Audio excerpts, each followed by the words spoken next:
ഇടുക്കി ഹൈറേഞ്ചിന്റെ കാർഷിക വിദ്യാലയം എന്നറിയപ്പെടുന്ന രാജാക്കാട് പഴയ വിടുതി സർക്കാർ യു.പി. സ്കൂളിൽ വിളവെടുപ്പ് ഉത്സവം നടന്നു. തുടർച്ചയായ മൂന്നാം വർഷമാണ് കുട്ടികളുടെ നേതൃത്വത്തിൽ ഇവിടെ ജൈവ പച്ചക്കറി കൃഷി നടത്തുന്നത്. വിഷവിമുക്തമായ ആഹാരം നമുക്കും നമ്മുടെ കുടുംബത്തിനും എന്ന മുദ്രാവാക്യം ഉയർത്തിപ്പിടിച്ചാണ് കുട്ടികൾ ഇവിടെ കൃഷി ആരംഭിക്കുന്നത്. പിന്നീട് ഈ സന്ദേശം സമൂഹത്തിന് കൂടി പകർന്നു നൽകുന്നതിന് തികച്ചും ജൈവരീതിയിൽ വിപുലമായി ഇവർ കൃഷി ഇറക്കി. ഇത്തരത്തിൽ നട്ടുപരിപാലിച്ച പച്ചക്കറികളുടെ വിളവെടുപ്പ് ഒരു ഉത്സവമാക്കി മാറ്റുകയായിരുന്നു അധ്യാപകരും വിദ്യാർത്ഥികളും. ഇവർക്കൊപ്പം ജനപ്രതിനിധികളും നാട്ടുകാരും പങ്കുചേർന്നു. ഇടുക്കി ജില്ലാ പഞ്ചായത്ത് പ്രസിഡന്റ് കൊച്ചിത്രേസ്യ പൗലോസ് ആദ്യ വിളവെടുപ്പ് നടത്തി വിളവെടുപ്പ് ഉത്സവത്തിന് തുടക്കം കുറിച്ചു. ബീൻസ്, ബട്ടർ ബീൻസ്, കത്തിപ്പയർ, മീറ്റർ പയർ, കാബേജ്, കോളിഫ്ലവർ, ക്യാരറ്റ്, ബീട്രൂട്ട്, തക്കാളി, ഏത്തവാഴ, ചീര, വഴുതന, വെള്ളക്കാന്താരി തുടങ്ങി നിരവധി ഇനങ്ങളാണ് ഇവിടെ നൂറുമേനി വിളഞ്ഞത്.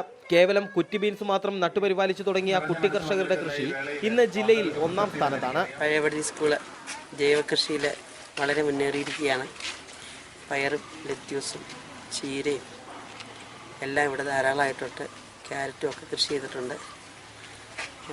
കോളിഫ്ലവറും എല്ലാം ഉണ്ട്. അത് ഈ സ്കൂളുകളിൽ നിന്ന് ഇത് വീടുകളിലേക്ക് മാറുന്നു. സ്കൂളിൽ നിന്ന് കൃഷിയുടെ അനുഭവപാഠങ്ങൾ പഠിച്ച കുട്ടികൾ ഇപ്പോൾ വീട്ടിലും അടുക്കളത്തോട്ടങ്ങൾ തീർത്ത് പരിപാലിക്കുന്നുണ്ട്. സ്കൂളിന് മുൻവശം മുതൽ ക്ലാസ് മുറികൾക്ക് സമീപത്ത് വരെ അലങ്കാരത്തിനായി പൂച്ചെടികൾക്ക് പകരം കൂടകളിൽ പച്ചക്കറി തൈകൾ നട്ട് പരിപാലിക്കുകയാണിവർ.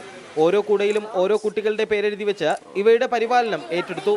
ജില്ലയിൽ ഏറ്റവും കൂടുതൽ ശ്രദ്ധിക്കപ്പെട്ട പദ്ധതിയായിരുന്നു കുട്ടിക്കൊരു കൂടത്തൈ പദ്ധതി. കുട്ടികൾ കൃഷിയിൽ മാതൃക തീർത്തതോടെ സമീപ പ്രദേശത്ത് തരിശു കിടന്ന കൃഷിഭൂമികളിലെല്ലാം പല കർഷകരും ജൈവ കൃഷി ആരംഭിച്ചു കഴിഞ്ഞു. സന്ദീപ് രാജാക്കാടിനൊപ്പം റിപ്പോർട്ടർ ഇടുക്കി.